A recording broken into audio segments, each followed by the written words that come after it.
यह उपचार श्रेणी सामान्य शारीरिक फिटनेस और विशिष्ट गतिविधियों पर केंद्रित है।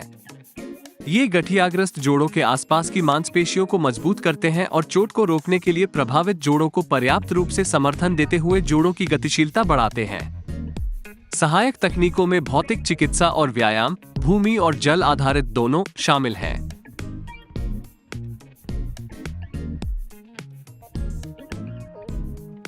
गठिया से पीड़ित कई लोगों को शारीरिक उपचार और व्यायाम के माध्यम से उनके लक्षणों से काफी राहत मिली है। वास्तव में ऑस्टियोआर्थराइटिस से पीड़ित लोगों के लिए दर्द को कम करने और गतिशीलता में सुधार के लिए व्यायाम को सबसे प्रभावी गैर दवा उपचार माना जाता है। ऑस्टियोआर्थराइटिस से पीड़ित लोगों को जोड़ों के दर्द से बचने के लिए व्यायाम सही ढंग से करने की आवश्यकता है। विशिष्ट व्यायाम जोड़ों के आसपास की मांसपेशियों को मजबूत करने में मदद करते हैं, जोड़ों से कुछ तनाव को दूर करते हैं, जोड़ों की गतिशीलता में सुधार करते हैं और जोड़ों की कठोरता और दर्द को कम करते हैं। ये प्रदर्शित किया गया है कि पीठ और गर्दन का दर्द एक्सटेंसर मांसपेशियों के कार्य को बाधित करता है और इस प्रकार व्यायाम उन विशेष मांसपेशियों पर केंद्रित होना चाहिए। नियमित व्यायाम के कई प्रकार के दुष्प्रभाव भी हैं, क्योंकि यह आमतौर पर दृष्टिकोण में सुधार करता है, रक्त परिसंचरण के स्वस्थ स्तर को बढ़ावा देता है, व्यक्तियों को उचित वजन बनाए रखने में मदद करता है, सहन शक्ति को बढ़ावा देता है, अधिक ऊर्जा प्रदान करता है, नींद में सुधार करता है और अवसाद को भी कम कर सकता है। व्यायाम की उचित मात्रा और प्रकार निर्धारित करने के लिए रोगी को एक भौतिक चिकित्सक या व्यायाम प्रशिक्षक के पास भेजा जा सकता है। अधिकांश लोगों के लिए व्यायाम को सही तरीके से करना सीखने के लिए उचित रूप से प्रशिक्षित भौतिक चिकित्सक के साथ काम करना बहुत महत्वपूर्ण है। सामान्य तौर पर रीढ़ की दर्दनाक ऑस्टियोआर्थराइटिस से पीड़ित व्यक्ति को व्यायाम की निम्नलिखित श्रेणियों के सभी या कुछ संयोजन से लाभ होगा। ताकत बनाने के लिए गर्दन और पीठ के व्यायाम, कम प्रभाव वाली एरोबिक गतिविधियां और गति अभ्यास की सीमा।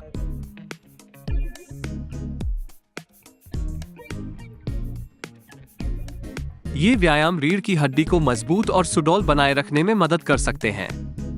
बढ़ी हुई मांसपेशियों की ताकत गठिया वाले जोड़ों को बेहतर समर्थन देती है और उन पर अनावश्यक तनाव को दूर रखती है। प्रतिरोध और वजन मशीनों के अलावा सस्ते उपकरण जो प्रतिरोध जोड़ते हैं, जैसे व्यायाम बैंड का उपयोग किया जा सकता है।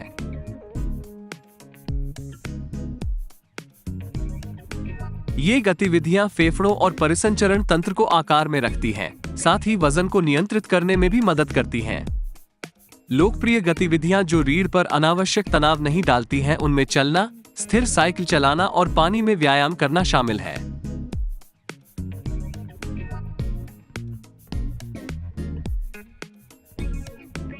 ये व्यायाम पीठ के जोड़ों को लचीला रखने, कठोरता से राहत देने और पीठ में सामान्य जोड़ों की गति को बनाए रखने पर केंद्रित हैं। इनमें बगल में, आगे और पीछे झुकना शामिल हो सकता है।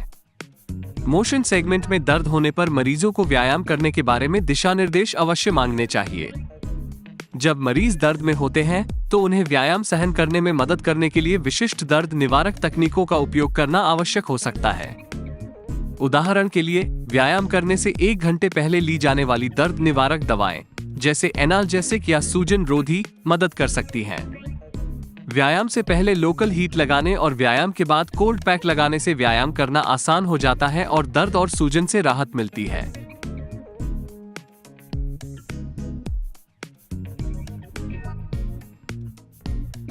व्यायाम और गतिविधियों की एक विस्तृत श्रृंखला है जो रीढ़ की हड्डी के गठिया से पीड़ित कई लोगों को उपयुक्त और आनंददायक लगती है।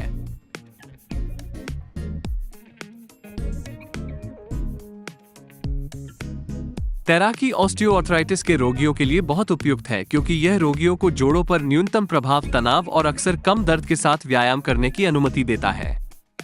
तैराकी के अलावा पानी में किया जाने वाला व्यायाम फायदेमंद हो सकता है, क्योंकि पानी की उछाल रीढ़ पर पड़ने वाले भार को कम कर देती है। इससे पीठ के जोड़ों में जलन और व्यायाम के दौरान अनपेक्षित गतिविधियों से होने वाली संभावित चोट का खतरा कम हो जाता है।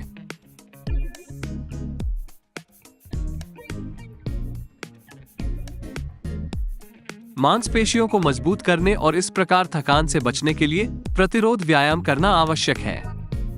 इसका मतलब यह है कि रोगी की मांसपेशियों को सामान्य दैनिक गतिविधि की तुलना में अधिक मेहनत करनी पड़ती है, तेज या अधिक समय तक नहीं।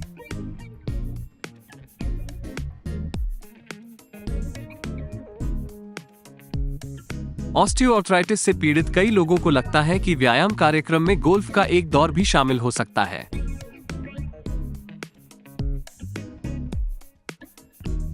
दूसरों को लगता है कि योग से जुड़ी हल्की स्ट्रेचिंग और ध्यान काफी मददगार हो सकते हैं और धीरे धीरे दर्द को कम करते हैं और पीठ पर अनावश्यक तनाव या दबाव डाले बिना जोड़ों में लचीलापन बनाए रखने में मदद करते हैं।